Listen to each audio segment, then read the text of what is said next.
pendant des années, un milliardaire riche et émotionnellement distant avait observé son fils autiste s'asseoir tranquillement près de la même fenêtre, pointant vers le jardin et répétant les mêmes mots étranges que personne ne pouvait comprendre. Les médecins le considéraient comme un symptôme de plus. Les nounous l'ignoraient. Lui, il supposait que cela n'avait aucun sens. Mais alors, une nouvelle femme de ménage arriva, quelqu'un de différent. Elle remarqua ce que tous les autres avaient manqué. Elle prêta attention. Ce qu'elle découvrit derrière cette fenêtre allait révéler une vérité déchirante, un morceau manquant du passé, et un secret qui changerait leur famille pour toujours. Théo était un petit garçon qui passait la plupart de son temps en silence, assis près d'une grande fenêtre de sa maison. Chaque jour, il fixait l'extérieur, pointant son doigt vers le jardin et répétant la même phrase encore et encore, « Maman encore ». Là. Il ne parlait pas beaucoup autrement, et quand il le faisait, personne ne pouvait vraiment le comprendre. Théo était autiste, et les gens supposaient souvent que ces mots n'avaient aucune signification importante. Il n'avait pas d'amis. Il ne sortait pas jouer ou parler à d'autres enfants. Il restait juste près de la fenêtre, prononçant sa phrase étrange et pointant du doigt comme si quelque chose de très important se trouvait là. Son père, Lucas, n'y prêtait pas attention. Lucas pensait que le comportement de Théo faisait simplement partie de sa condition. Il ne posait pas de questions et n'essayait jamais de comprendre. Pour Lucas, son fils n'était qu'un garçon silencieux aux besoins spéciaux qui vivait dans son propre monde. Lucas était un homme riche. Il était le propriétaire d'une grande entreprise et avait plus qu'assez d'argent pour donner à son fils tout ce dont il avait besoin. Mais Lucas n'était pas chaleureux ou aimant. Il avait perdu sa femme à la naissance de Théo, et depuis, il n'avait jamais été le même. Il ne s'était jamais remis de sa mort, et cette douleur l'avait rendu distant. Il n'essayait pas de se connecter avec Théo ou de l'écouter. Même lorsque Théo répétait la même phrase chaque jour, Lucas passait simplement devant lui sans s'arrêter. Il ne demandait pas ce que Théo voulait dire ou pourquoi il pointait du doigt l'extérieur. Lucas avait construit sa vie en évitant les émotions. Pour lui, les sentiments étaient un problème pour lequel il n'avait pas le temps. Il se tenait occupé avec des réunions d'affaires, des appels et des emails, trouvant toujours des raisons d'ignorer ce qui se passait à la maison. Il se disait que Théo était en sécurité, nourri et soigné. C'était suffisant. Les personnes qui travaillaient dans la maison suivaient le même schéma. Il y avait des femmes de ménage, des cuisiniers et des chauffeurs, mais aucun d'eux ne regardait vraiment Théo. Ils faisaient leur travail, nettoyaient, cuisinaient, conduisaient et répondaient aux appels, mais ils ne posaient pas de questions. Ils avaient l'habitude de voir le garçon à la fenêtre et d'entendre ces mots étranges. C'était devenu une partie de la routine, comme un bruit de fond. Personne ne s'arrêtait pour se demander pourquoi il pointait toujours au même endroit ou pourquoi il semblait si concentré. Certains pensaient que c'était simplement la façon dont les enfants autistes se comportaient. D'autres avaient peur de poser des questions qui pourraient causer des problèmes. Et ainsi, jour après jour, Théo restait assis seul, essayant de montrer quelque chose avec ses petites mains et sa voix tranquille. Mais personne ne prenait le temps de vraiment le voir. Même si Théo ne parlait pas clairement, il s'efforçait de dire quelque chose. Ces mots n'étaient pas aléatoires. Il répétait la même chose pour une raison, « Maman encore là ». Chaque fois qu'il le disait, il pointait du doigt le même endroit dans le jardin. Ses yeux avaient l'air sérieux et pleins de sens, mais il ne savait pas comment mieux s'expliquer. Il n'était encore qu'un enfant, et l'autisme rendait plus difficile pour lui d'exprimer ce qu'il ressentait. Pourtant, au fond de son esprit, il savait ce qu'il essayait de dire. Quelque chose là-bas lui rappelait sa mère. C'était peut-être une forme, un mouvement ou une personne. Peut-être avait-il vu quelque chose d'étrange, mais personne ne posait de questions. Il répétait son message jour après jour, espérant que quelqu'un l'entendrait enfin et l'aiderait à s'expliquer. Puis un jour, quelqu'un de nouveau entra dans la maison. Une nouvelle femme de ménage fut embauchée pour aider au nettoyage et à l'organisation. Elle n'était pas comme les autres. Elle ne se précipitait pas dans son travail et n'avait pas peur de s'arrêter et de regarder autour d'elle. Dès son premier jour, elle remarqua Théo à la fenêtre. Elle vit comment il pointait du doigt le jardin et entendit les mots qu'il répétait sans cesse. Au début, elle ne comprit pas non plus, mais quelque chose la fit s'arrêter et observer. Elle vit la tristesse sur son visage et la façon dont il essayait de communiquer. Même si personne ne l'avait jamais écouté auparavant, elle ne passa pas simplement devant lui comme les autres. Elle marqua une pause. Elle regarda là où il pointait. Et dans ce petit instant, tout commença à changer. La nouvelle femme de ménage commença à prêter une attention plus particulière à Théo. Elle commença à poser des questions douces et à s'asseoir tranquillement à côté de lui, sans essayer de le forcer à parler, juste en étant présente. Elle remarqua les détails que les autres avaient ignorés, comment ses doigts pointaient toujours vers le même arbre, comment sa voix changeait légèrement quand il parlait, comment son corps bougeait avec un sentiment d'urgence.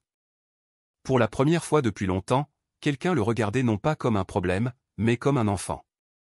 Elle ne le traitait pas comme s'il était cassé ou invisible. Elle le traitait comme quelqu'un qui avait quelque chose à dire. Et plus elle passait de temps près de lui, plus elle commençait à comprendre. Théo ne répétait pas seulement un souvenir. Il essayait de leur montrer quelque chose qui se passait maintenant, quelque chose de réel, quelque chose que personne d'autre n'avait vu. C'est ainsi que l'histoire commence avec un petit garçon devant une grande fenêtre. Un garçon qui pointait du doigt chaque jour et prononçait des mots qui semblaient étranges à tout le monde, sauf à lui.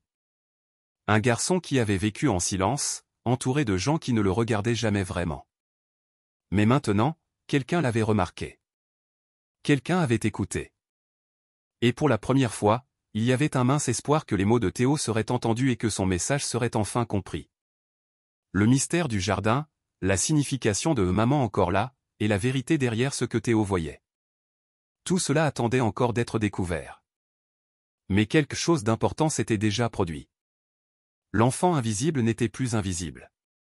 Maya était une jeune femme issue d'un milieu modeste. Elle vivait dans une petite maison loin de la ville et travaillait dur pour subvenir aux besoins de sa mère et de ses jeunes frères et sœurs. Lorsqu'elle obtint le poste de femme de ménage chez Lucas, elle fut reconnaissante et nerveuse. C'était la plus grande maison dans laquelle elle était jamais entrée. Dès son premier jour, elle arriva tôt, vêtue de vêtements propres mais simples, et fut guidée par la femme de ménage principale. Elle remarqua rapidement que l'endroit était calme, presque trop calme. Les employés faisaient leur travail en silence, et personne ne parlait à moins que ce ne soit nécessaire. En traversant le couloir, Maya aperçut un petit garçon assis près de la fenêtre. Il ne bougeait pas beaucoup, se contentant de fixer l'extérieur. Puis il pointa du doigt le jardin et dit doucement « Maman, encore, là ». Les autres employés l'ignorèrent. Mais Maya s'arrêta. Elle ressentit quelque chose d'étrange à ce moment-là, le sentiment que ce garçon n'était pas simplement silencieux. Il était profondément triste. Au cours des jours suivants, Maya continua de voir le garçon au même endroit, faisant la même chose. Elle demanda à l'une des femmes de ménage plus âgées qui il était. « C'est Théo », dit la femme de ménage. « C'est le fils du patron. Ne t'en fais pas pour lui. Il est spécial. » Maya n'aimait pas la froideur de cette réponse. Elle continua d'observer Théo de loin. Il ne parlait pas beaucoup, mais elle sentait qu'il essayait de dire quelque chose. La plupart des gens passaient devant lui sans un regard. Maya, elle, ne le fit pas. Elle commença à le saluer chaque matin avec un sourire et un discret « bonjour ». Au début, Théo ne réagit pas. Mais Maya était patiente. Elle ne le força jamais à parler. Elle s'assura simplement qu'il voit que quelqu'un le remarquait. Lentement, les yeux de Théo commencèrent à la suivre. Quand elle nettoyait le couloir, il regardait. Quand elle descendait le linge, il jetait un coup d'œil au coin. Ce n'était pas grand-chose, mais c'était un début. Les jours se transformèrent en semaines, et Théo commença à suivre Maya dans la maison. Il ne dit rien au début, se contentant de marcher derrière elle, silencieusement comme une ombre. Maya ne s'en souciait pas. Elle le laissait être proche, lui parlant doucement de ce qu'elle faisait, plier les serviettes, faire le lit, préparer le déjeuner. Un jour, alors qu'elle essuyait la table, elle leva les yeux et vit quelque chose qui la surprit. Théo souriait. C'était un petit sourire discret, mais il était réel. Maya lui rendit son sourire. Ce soir-là, lorsqu'elle lui apporta un morceau de fruit, il le prit et dit quelque chose qui la figea. « Maman ». Au début, Maya crut avoir mal entendu, mais il répéta. « Maman ». Elle ne savait pas quoi dire. Son cœur était lourd, mais aussi rempli. Elle s'accroupit à côté de lui, lui touchant doucement la main. « Je m'appelle Maya », dit-elle doucement. Théo se contenta de la regarder et de sourire à nouveau. Maya ne savait pas pourquoi Théo l'appelait maman, mais elle ne s'en sentit pas contrariée. Au contraire, elle fut touchée. Elle voyait que Théo ne disait pas ce mot à la légère. Peut-être se souvenait-il de sa vraie mère et voyait-il quelque chose de similaire en elle. Ou peut-être se sentait-il simplement en sécurité. Quoi qu'il en soit, Maya ne le corrigea pas.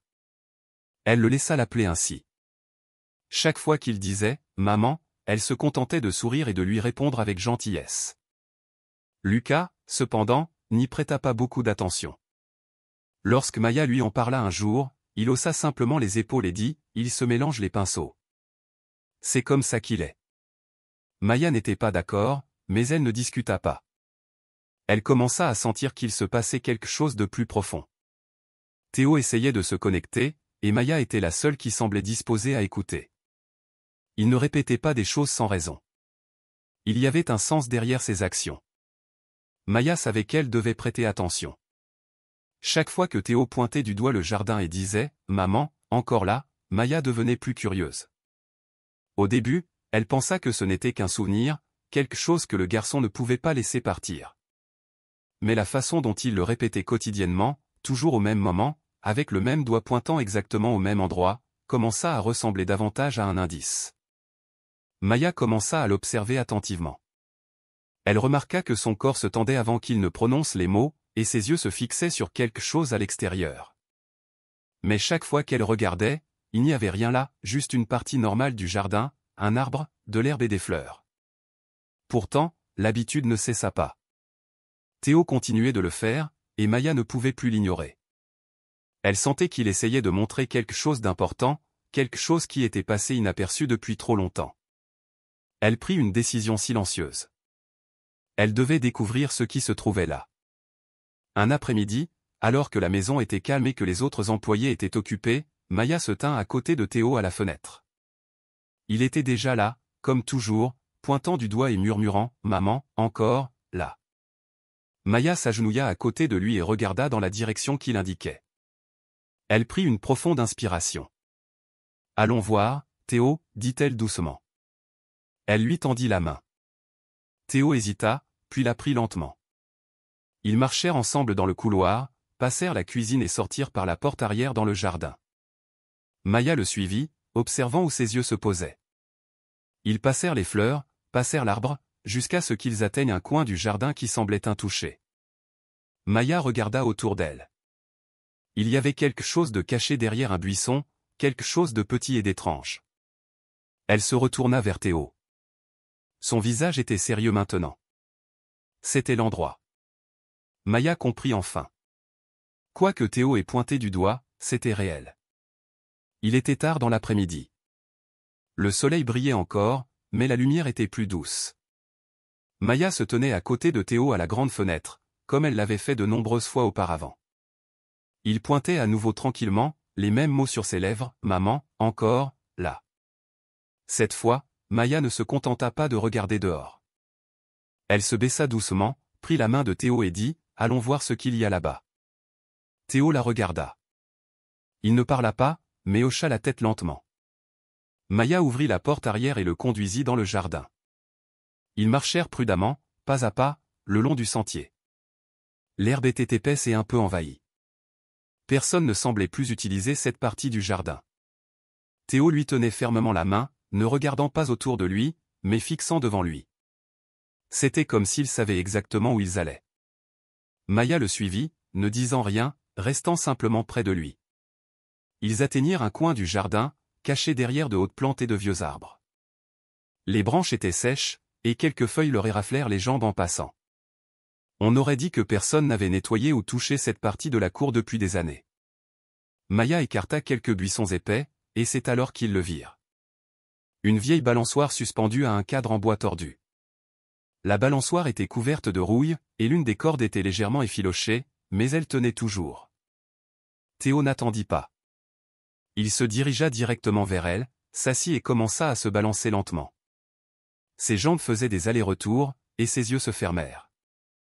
Puis il murmura doucement, « Maman, encore ». Maya resta là, figée. Elle sentit un étrange frisson lui parcourir le corps.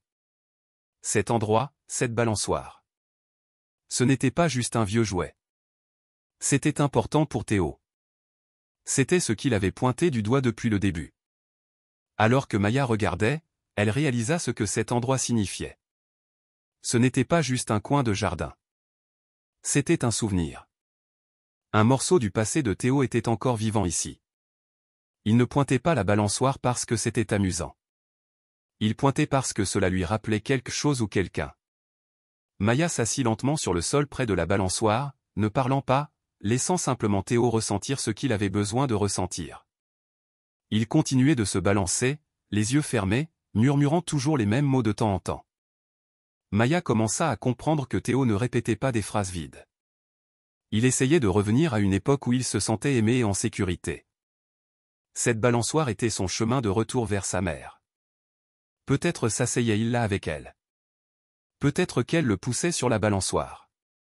Quoi que ce fût, cela comptait profondément pour lui. Et enfin, quelqu'un était là pour le voir et rester avec lui. Ce jour-là, quelque chose changea en Maya. Après cela, elle se fit une promesse. Elle emmènerait Théo à la balançoire tous les jours, non pas parce qu'il le demandait, mais parce qu'elle comprenait. Ce n'était pas juste un jeu ou une promenade. C'était une guérison. C'était un souvenir. Ainsi, l'après-midi suivant, elle lui prit de nouveau la main, et ils marchèrent jusqu'à la balançoire comme avant. Théo ne parlait pas beaucoup, mais elle pouvait voir la différence dans son corps. Il était plus calme.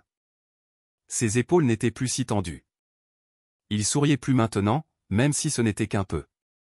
Il disait toujours « maman ». Mais Maya ne le corrigeait plus. Elle n'en avait pas besoin. Elle savait qu'il n'était pas confus. Il se souvenait. Et ce souvenir l'aidait à se sentir proche de quelqu'un qu'il avait perdu. Chaque fois qu'il s'asseyait sur la balançoire, c'était comme retourner dans un endroit où les choses avaient un sens pour lui. Les autres employés de la maison ne comprenaient toujours pas. Certains chuchotaient des choses comme « Pourquoi perd-elle son temps dans ce vieux jardin ?» ou « Ce garçon sera toujours comme ça ».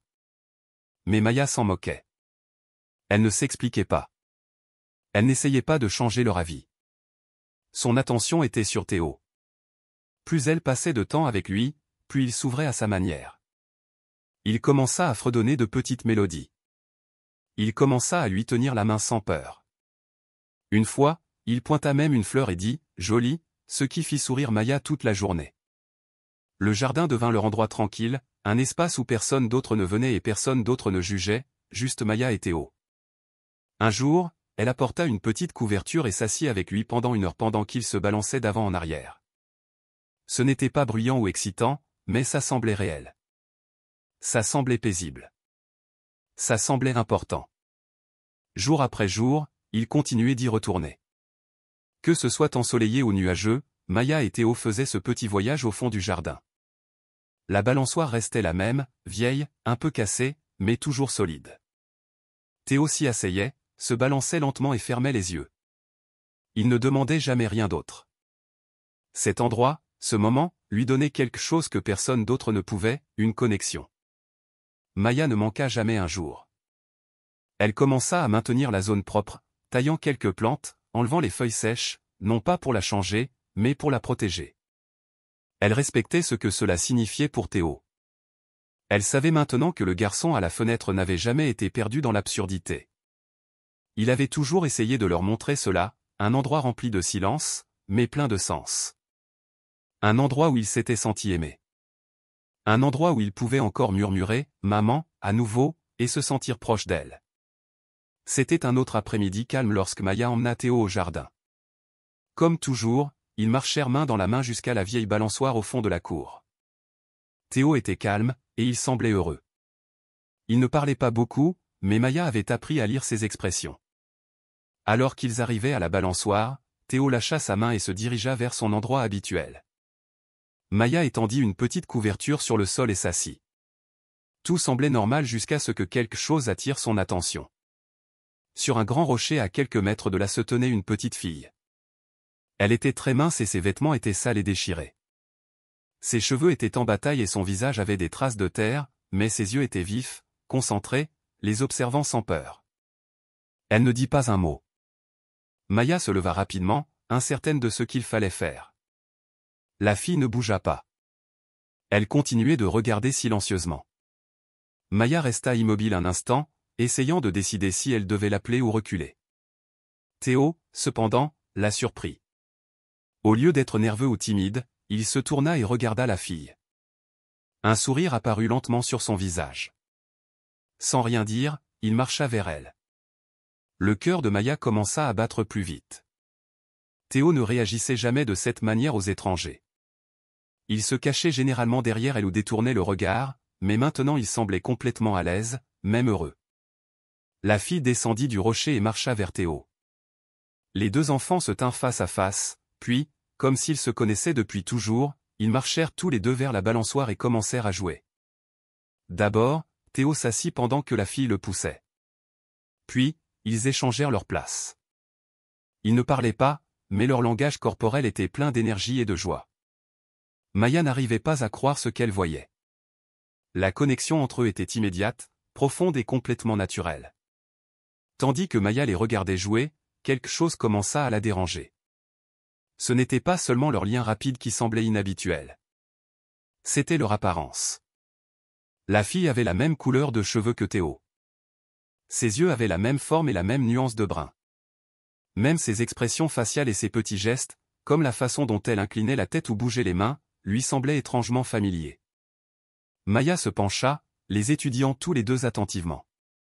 Ils semblaient même avoir à peu près le même âge, peut-être 5 ou 6 ans. Quand la fille riait, Théo riait aussi. Quand elle courait en rond, il la copiait.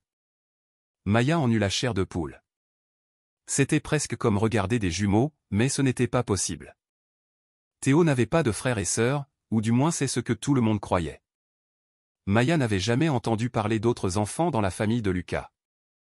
Pourtant, elle ne pouvait ignorer ce qu'elle voyait. Il se passait quelque chose de plus profond, quelque chose qu'elle ne comprenait pas encore. Maya se leva et marcha lentement vers les enfants. Elle ne voulait pas effrayer la fille, alors elle parla doucement. « Salut, tu as faim? Tu aimerais manger quelque chose ?» La fille la regarda une seconde, puis hocha la tête. Maya ouvrit le petit sac qu'elle avait apporté et en sortit un sandwich et une bouteille d'eau. Elle les tendit à la fille, qui saisit rapidement la nourriture et mangea à grandes bouchées, comme quelqu'un qui n'avait pas mangé depuis longtemps. Maya s'agenouilla à côté d'elle et essaya de parler à nouveau. « Comment t'appelles-tu? Où vis-tu » La fille fit une pause un instant, mais ne dit rien. Elle continua de mâcher, les yeux baissés. Puis, aussi silencieusement qu'elle était arrivée, la fille se leva. Elle lança un dernier regard à Théo et sourit. Avant que Maya ne puisse poser d'autres questions, la fille se retourna et courut dans les arbres. En quelques secondes, elle avait disparu. Maya la poursuivit sur quelques pas, l'appelant, mais la fille s'était évanouie. Les arbres étaient épais dans cette partie du jardin, et Maya ne pouvait pas voir où elle était allée. Elle retourna auprès de Théo, qui était maintenant assis sur la balançoire, l'air paisible. Maya s'assit à côté de lui, l'esprit rempli de questions. Qui était cette fille? D'où venait-elle? Pourquoi Théo réagissait-il si chaleureusement à elle alors qu'il évitait habituellement les nouvelles personnes? Et plus que tout, pourquoi se ressemblait-il autant? Maya ne parvenait pas à se débarrasser de cette étrange sensation dans sa poitrine. Ce n'était pas normal. Ce n'était pas juste une visite aléatoire d'une pauvre enfant errant à travers les arbres. Quelque chose dans la façon dont la fille était apparue, la façon dont elle s'était connectée avec Théo sans parler, et la façon dont elle avait disparu. Tout cela semblait trop parfait, trop étrange. Maya savait que ce n'était pas un moment ordinaire. Cela signifiait quelque chose. Cette nuit-là, Maya ne put dormir. Elle ne cessait de penser à la fille. Il n'y avait aucun moyen qu'elle l'ait imaginée. Théo l'avait vue aussi, avait joué avec elle, avait ri avec elle. Maya décida qu'elle devait être prête au cas où la fille reviendrait. Elle commença à garder de la nourriture et des vêtements supplémentaires dans son sac, juste au cas où. Elle apporta même une lampe de poche et vérifia le chemin du jardin plus attentivement chaque jour. Mais au fond, Maya sentait que la fille n'était pas apparue par accident. Il se passait autre chose, quelque chose qui avait à voir avec Théo. Peut-être la fille détenait-elle des réponses sur son passé. Peut-être faisait-elle partie d'une histoire que personne n'avait racontée. Tout ce que Maya savait, c'est qu'elle devait en savoir plus. Le jardin n'était plus seulement un endroit calme avec une vieille balançoire. Il était maintenant le centre de quelque chose de mystérieux.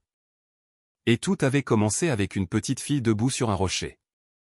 De retour à l'intérieur de la maison, Maya ne put retenir ce qu'elle avait vu.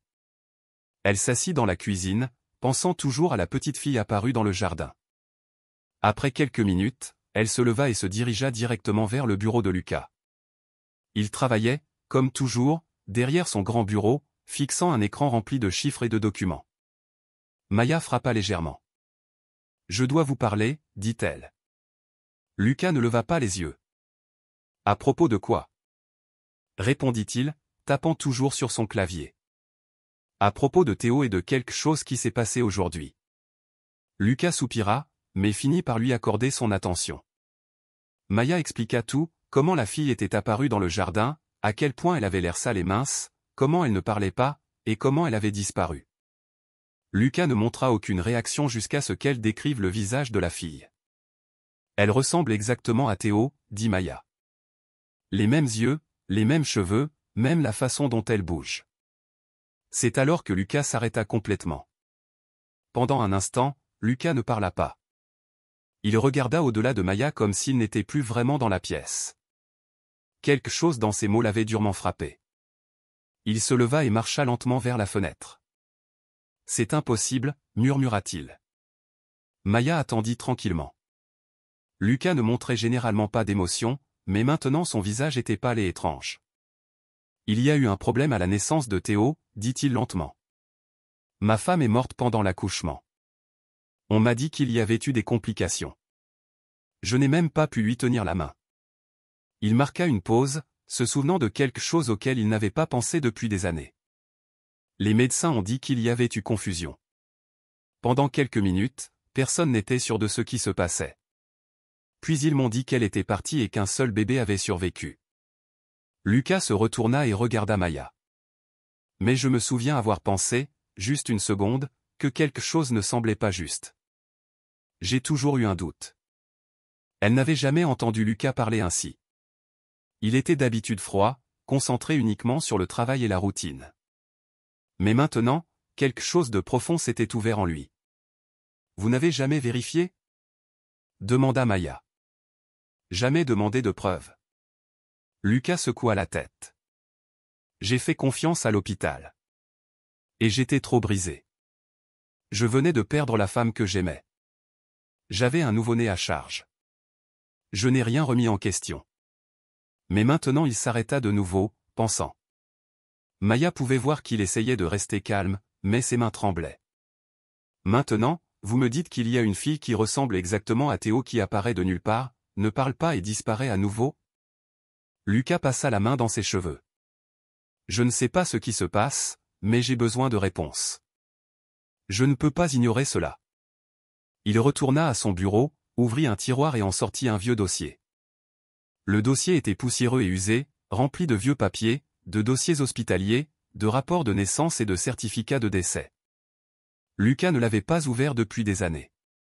Il s'assit et commença à feuilleter les pages pendant que Maya se tenait à proximité, observant.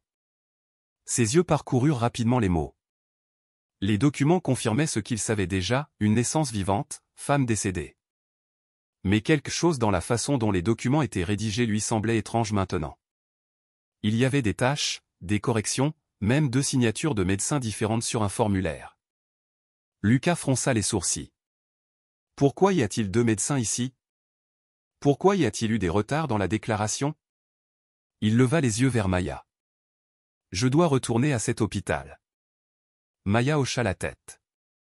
Voulez-vous que je vienne? Demanda-t-elle. Non, dit-il. J'irai seul. Lucas ferma le dossier et le mit dans un sac. Si quelqu'un m'a menti, si quelque chose est arrivé à mon enfant, je dois connaître la vérité. Cette nuit-là, il réserva un vol. Pendant que Lucas commençait à fouiller dans le passé, Maya restait avec Théo comme toujours. Elle continua leur visite quotidienne à la balançoire dans le jardin. Chaque jour, la fille revenait, ne parlant jamais, ne restant jamais longtemps, mais elle venait toujours. Elle jouait avec Théo comme s'ils se connaissaient depuis toujours. Elle souriait quand il souriait. Parfois, elle lui touchait la main ou s'asseyait à côté de lui sans dire un mot. Maya commença à remarquer des schémas.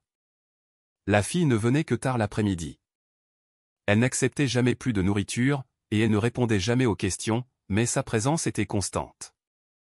Maya tint un carnet et commença à tout noter, l'heure de son apparition, la durée de son séjour, ce qu'elle faisait. Maya sentait qu'elle faisait maintenant partie de quelque chose de beaucoup plus grand. Il ne s'agissait plus seulement d'aider Théo. Il s'agissait de comprendre qui était cette fille et pourquoi Théo était si profondément lié à elle sans même parler. Lucas appela de l'aéroport avant d'embarquer pour son vol. « Je vous ferai savoir ce que je trouve, dit-il à Maya. Surveillez Théo, notez tout. » Maya accepta. Après qu'il ait raccroché, elle regarda la balançoire à travers la fenêtre. Théo était là encore, et la fille venait d'arriver. Ils étaient assis côte à côte, leurs têtes presque se touchant. Maya sentit quelque chose de lourd dans sa poitrine. C'était plus qu'une coïncidence. Elle en était sûre maintenant. Théo n'avait jamais lié de contact avec quiconque de la manière dont il le faisait avec cette mystérieuse fille. Et elle, quelle qu'elle fût, était venue dans un but précis. Maya ne pouvait pas expliquer comment elle le savait. Elle le savait, c'est tout. Et si les soupçons de Lucas étaient fondés, alors quelque chose de terrible s'était produit il y a des années. Peut-être quelqu'un avait-il pris la petite fille. Peut-être était-elle jumelle, séparée à la naissance. Maya les regarda à travers la vitre, notant toujours des choses dans son carnet. Elle savait que la vérité approchait. Maya avait vu le lien entre Théo et la petite fille se renforcer de jour en jour. C'était quelque chose de spécial, quelque chose qu'elle n'avait jamais vu auparavant. Les deux n'avaient pas besoin de parler pour se comprendre. Ils communiquaient par des regards, des gestes de la main et de simples mouvements. Quand l'un se levait, l'autre suivait. Quand l'un riait, l'autre riait aussi. Ils s'asseyaient souvent tranquillement l'un à côté de l'autre sur la balançoire ou jouaient à des jeux simples comme toucher des feuilles ou jeter de petits cailloux dans un tas. Maya était émerveillée par leur connexion. Elle avait déjà travaillé avec d'autres enfants, et aucun d'eux n'avait montré ce genre de compréhension silencieuse. Ce qui la surprit le plus fut à quel point Théo était devenu paisible. Il évitait les gens, mais maintenant, en présence de la fille, il était ouvert et détendu. C'était comme si les deux faisaient partie de la même histoire. Un après-midi, Maya vit quelque chose qui lui fit monter les larmes aux yeux. Théo jouait avec la fille près du bord du jardin quand il la regarda soudain et dit « Mana ». C'était un mot doux, mais clair. La fille s'arrêta, le regarda et sourit. Puis elle rit, d'un rire qui montrait clairement qu'elle avait compris exactement ce qu'il voulait dire. Elle ne le corrigea pas. Elle l'accepta. Maya resta immobile un instant. Mana signifiait sœur. Théo n'avait jamais appelé personne comme ça auparavant. Ce n'était pas quelque chose qu'il répétait des autres. C'était quelque chose qu'il avait choisi de lui-même.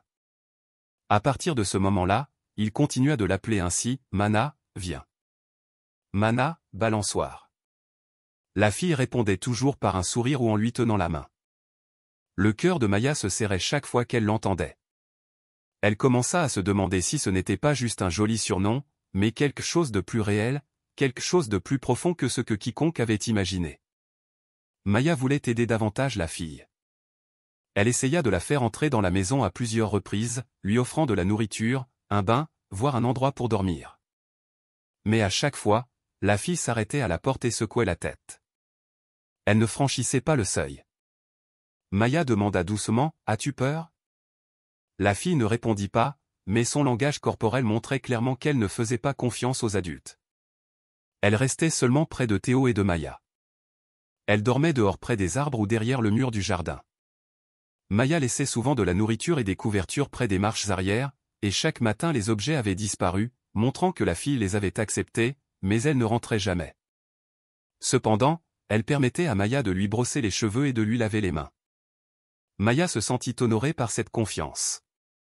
Ce n'était pas grand-chose, mais cela signifiait que la fille s'ouvrait lentement.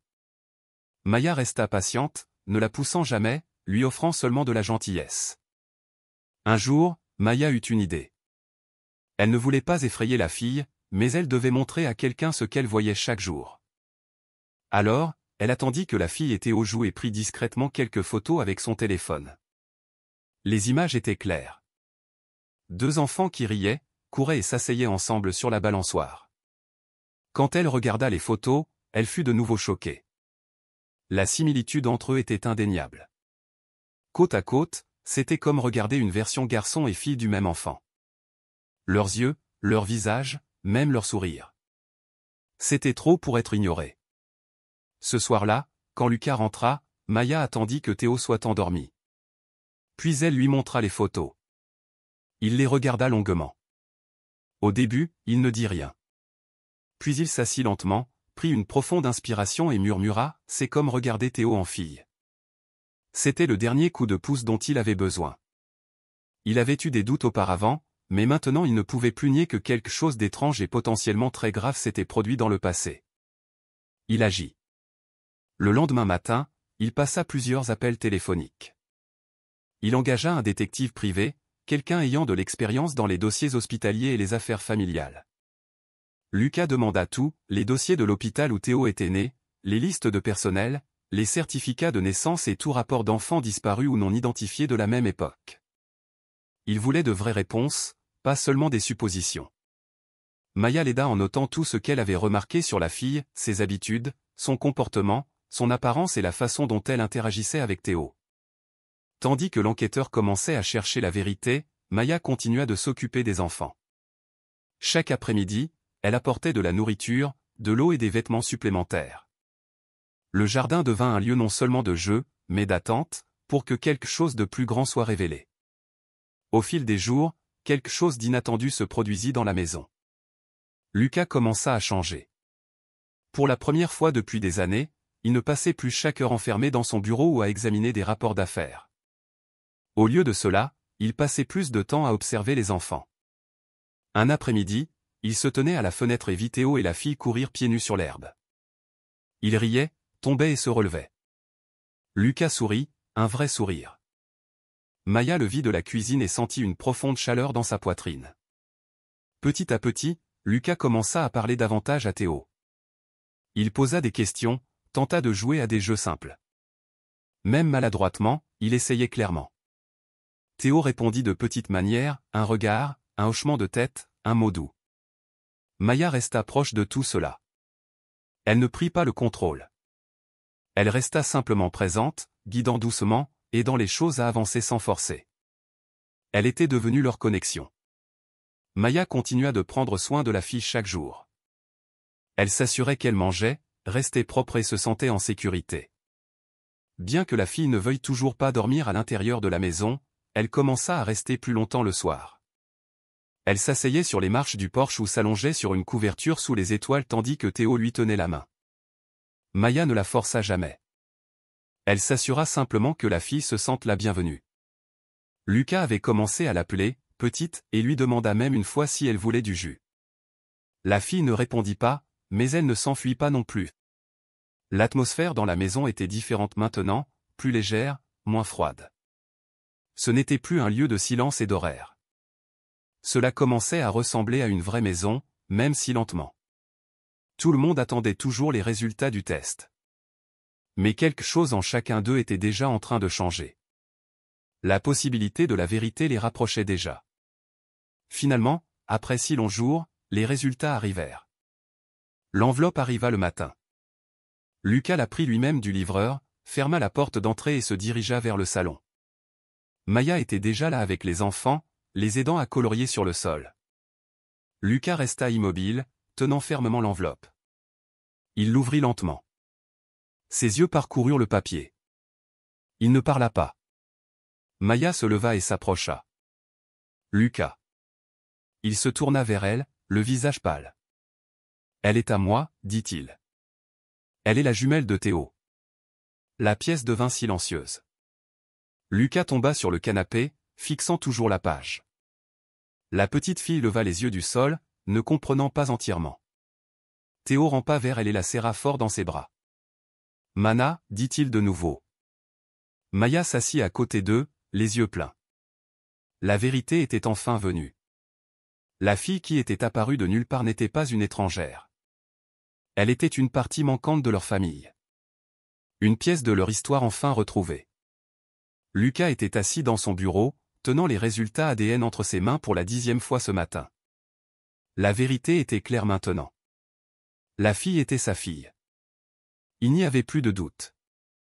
Mais au lieu de lui apporter la paix, cela déclencha une tempête en lui. Il ressentit de la culpabilité de ne pas avoir posé de questions plus tôt. Il ressentit de la colère envers les personnes qui lui avaient menti. Et par-dessus tout, il ressentit une lourde tristesse pour toutes les années qu'il avait manquées avec elle, pour toutes les nuits où elle avait probablement dormi seule, froide, affamée ou effrayée. Sa poitrine lui faisait mal en l'imaginant bébé, emporté sans nom ni voix. Il regarda les vieilles photos de sa femme, se souvenant de son sourire et du nom qu'elle avait choisi il y a des années si leur bébé avait été une fille, Clara Hara. Ce nom resta dans sa tête maintenant. Il n'était pas seulement blessé. Il était prêt à agir. Lucas décrocha le téléphone et appela directement l'hôpital. Il ne demanda pas poliment. Il exigea de parler au directeur. Sa voix était ferme, et ses mots coupèrent court à toutes les excuses. « J'ai des preuves, dit-il, et je veux des réponses. » Bientôt, l'affaire atteignit des niveaux supérieurs. La nouvelle de dossiers hospitaliers manquants et d'une infirmière disparue créa des tensions parmi le personnel. Mais alors, quelque chose d'inattendu se produisit. Une infirmière plus âgée, ne travaillant plus à l'hôpital, mais toujours en contact avec certaines personnes là-bas, se manifesta. Elle avoua. Des années auparavant, elle avait donné un nouveau-né à une femme qu'elle connaissait, prétendant que l'enfant était mort. Elle faisait partie d'un réseau caché impliqué dans le trafic de bébés. Elle dit qu'elle le regrettait et qu'elle avait gardé le silence par peur. Selon elle, la femme qui avait pris Clara Hara n'était jamais revenue à l'hôpital. D'une manière ou d'une autre, la fille s'était retrouvée perdue ou s'était échappée.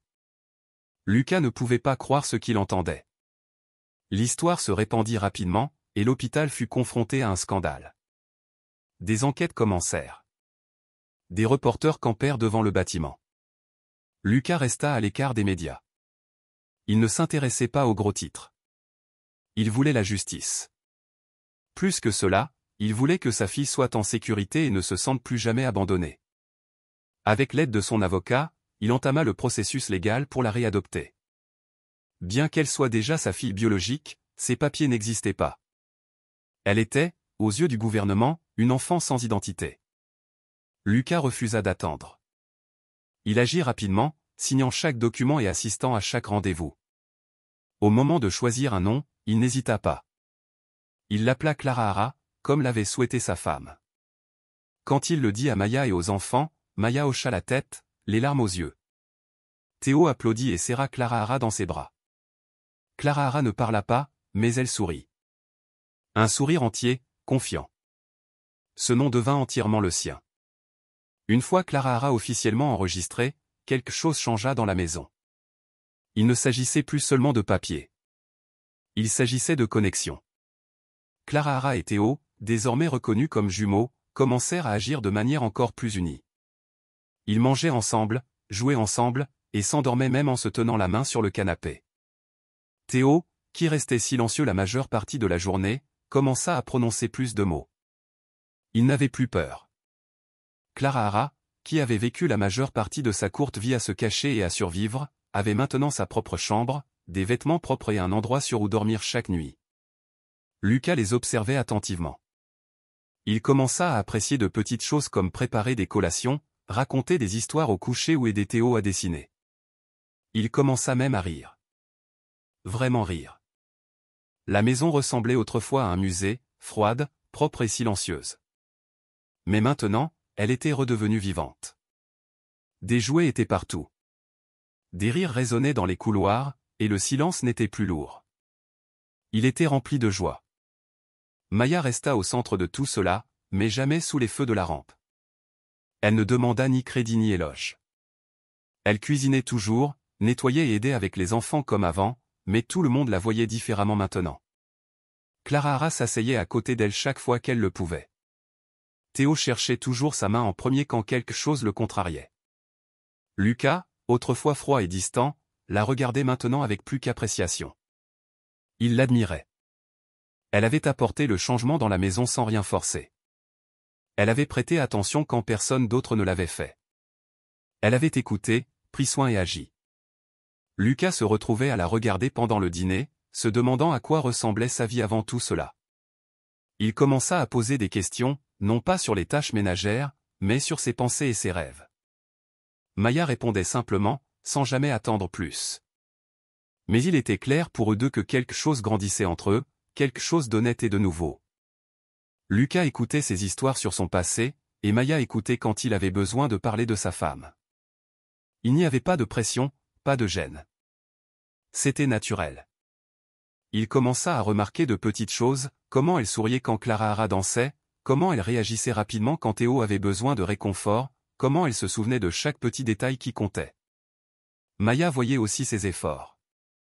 Comment il essayait d'être meilleur chaque jour. Comment il ne cachait plus ses sentiments, et comment il apprenait à être présent. Leur relation était basée sur le respect, pas sur des plans. Les gens à l'extérieur de la maison demandaient souvent qui était Maya. Lucas répondait simplement, elle est avec nous. C'était suffisant. Les enfants lui faisaient confiance. Lui aussi. Et même si aucun d'eux ne parlait ouvertement d'amour, il était clair que quelque chose de fort et de stable avait grandi entre eux. L'un des plus grands changements se produisit dans le jardin. La vieille balançoire, autrefois rouillée et oubliée, était maintenant réparée et propre. Lucas l'avait fait restaurer après les résultats ADN pour marquer le début de leur nouvelle vie. Il avait peint le cadre lui-même et ajouté 2 cordes assez solides pour que les 2 enfants puissent se balancer ensemble. Chaque après-midi, Théo et Clara Hara couraient vers la balançoire dès qu'ils avaient fini de déjeuner. C'était devenu leur endroit préféré. Parfois, ils riaient et jouaient bruyamment. D'autres fois, ils s'asseyaient tranquillement, se balançant simplement côte à côte. La balançoire était l'endroit où Maya avait vu pour la première fois Théo essayer de dire au monde quelque chose d'important. Maintenant, elle était devenue un lieu de joie, de mémoire et de guérison. Chaque fois que Maya la regardait, elle se sentait reconnaissante. Cette balançoire avait tout commencé. Elle avait ramené le passé dans le présent. Elle leur avait montré le chemin vers la vérité et l'amour. Le jardin devint le cœur de la maison. Ce n'était plus seulement de l'herbe et des arbres. C'était un lieu plein de sens. La balançoire était un symbole non seulement du lien des jumeaux, mais de tout ce que la famille avait traversé, la douleur, le mystère, la découverte et la guérison. Théo et Clara Hara y jouaient tous les jours, et Maya les observait souvent depuis la fenêtre de la cuisine. Lucas les rejoignait parfois, assis sur les marches avec une tasse de café, souriant en regardant ses enfants rire. La vie n'était pas parfaite, et il y avait encore des jours difficiles. Mais la différence maintenant était qu'ils affrontaient ces jours ensemble. Ce qui avait été autrefois une maison pleine de silence était devenu un foyer plein d'amour et de nouveaux souvenirs. Ils n'étaient plus les mêmes personnes qu'avant, et c'était bien. 2 cœurs, ceux de Théo et Clara, avaient réécrit leur histoire avec Maya et Lucas marchant à leur côté. Les années passèrent. Le jardin n'était plus sauvage et envahi comme il l'avait été autrefois. L'herbe était tondue, les fleurs étaient vives, et les arbres étaient plus grands maintenant, offrant plus d'ombre. Mais une chose n'avait pas changé, la balançoire. Elle était toujours au même endroit où tout avait commencé. Maintenant, elle était peinte en blanc, et des fleurs poussaient à sa base. Théo et Clara Hara, qui n'étaient plus des enfants, étaient maintenant des adolescents. Ils étaient plus grands, plus forts et plus confiants. Mais de temps en temps, ils revenaient à la balançoire, comme avant. Ce jour-là en particulier, ils riaient et se poussaient l'un l'autre dessus, à tour de rôle. Ils parlaient de l'école, de la vie, et plaisantaient même sur qui pouvait encore se balancer le plus haut. De loin, cela ressemblait à un jour normal. Mais pour leur famille, cet endroit n'était jamais juste un jardin. C'était le début de tout. Il contenait les premiers signes du changement. La famille était devenue quelque chose de spécial. Ce qui avait commencé par la douleur et la confusion s'était lentement transformé en quelque chose de rempli d'amour et de sens. Lucas avait écrit un livre sur leur histoire. Il racontait la vérité, non seulement sur le scandale de l'hôpital, mais aussi sur le deuil, la guérison et la redécouverte. Le livre devint très connu, et bientôt Lucas fut invité à prendre la parole dans des écoles et des conférences. Maya l'accompagnait parfois, toujours discrète, mais forte. Elle s'asseyait à côté de lui et l'écoutait raconter comment l'écoute, juste l'écoute, avait tout changé. Théo et Clara Hara les rejoignaient aussi parfois. Ils n'étaient pas seulement des symboles de l'histoire. Ils étaient la preuve vivante que l'amour et l'attention pouvaient reconstruire ce qui avait été brisé. Les gens dans l'auditoire pleuraient souvent. Beaucoup restaient après les événements pour les remercier, pour partager leurs propres histoires ou pour dire qu'ils se sentaient inspirés.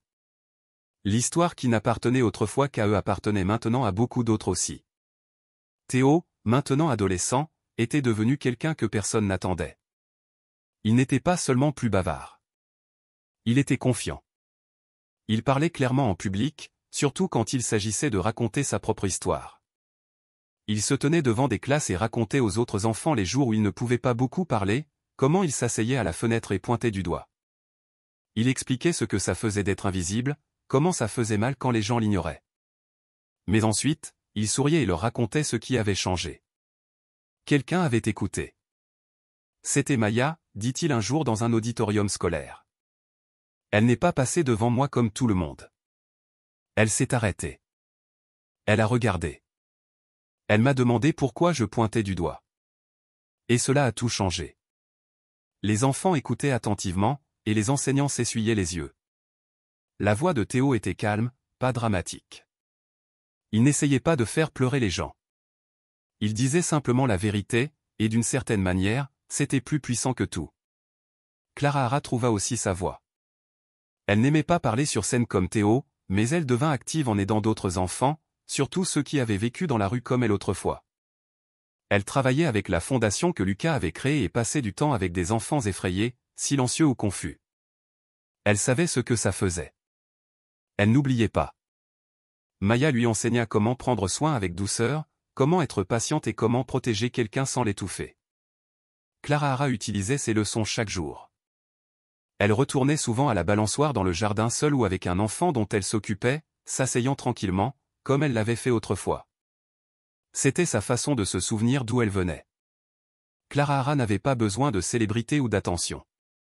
Elle avait juste besoin que les gens soient en sécurité, comme elle l'était enfin. Sa nature calme équilibrait l'énergie de Théo. Ensemble, ils étaient forts. Ensemble, ils représentaient non pas une histoire parfaite, mais une histoire réelle. Lucas était celui qui avait le plus changé.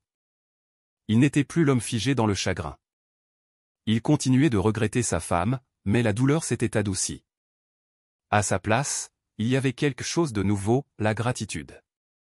Il avait appris à être père à nouveau, et à faire partie de quelque chose de plus grand que lui-même. Il ne travaillait plus seulement pour les affaires et les chiffres.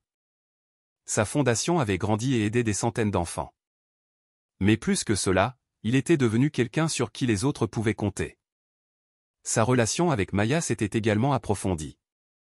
Ils étaient partenaires à tous égards, à la maison, au travail et dans la vie. Maya n'a jamais voulu de titre, mais pour Lucas, elle était le cœur de tout. Il disait souvent qu'elle était la personne qui avait vu ce que personne d'autre n'avait vu. Quand les gens demandaient comment la famille avait traversé tant d'épreuves, Lucas répondait simplement, parce qu'une femme a eu le courage de poser une question que personne d'autre n'avait posée. Clara Hara était assise à proximité, appuyée contre l'arbre. Maya et Lucas étaient en arrière-plan, observant silencieusement. Théo désigna la balançoire derrière lui. C'est là que tout a commencé, dit-il. Je m'asseyais ici quand je ne savais pas comment demander de l'aide. Je pointais du doigt, espérant que quelqu'un me remarquerait. Un jour, quelqu'un l'a fait. Et c'est ainsi que ma vie a changé. Les enfants écoutaient en silence. Parfois, Théo ajoutait, l'amour n'a pas besoin de grands mots. Parfois, c'est juste quelqu'un qui te voit quand personne d'autre ne le fait. Il regarda Maya et sourit. Puis il se tourna de nouveau vers les enfants. Alors, si vous voyez quelqu'un assis seul, ne passez pas devant, demandez simplement pourquoi. La balançoire bougeait doucement derrière lui. Ce n'était plus seulement un siège.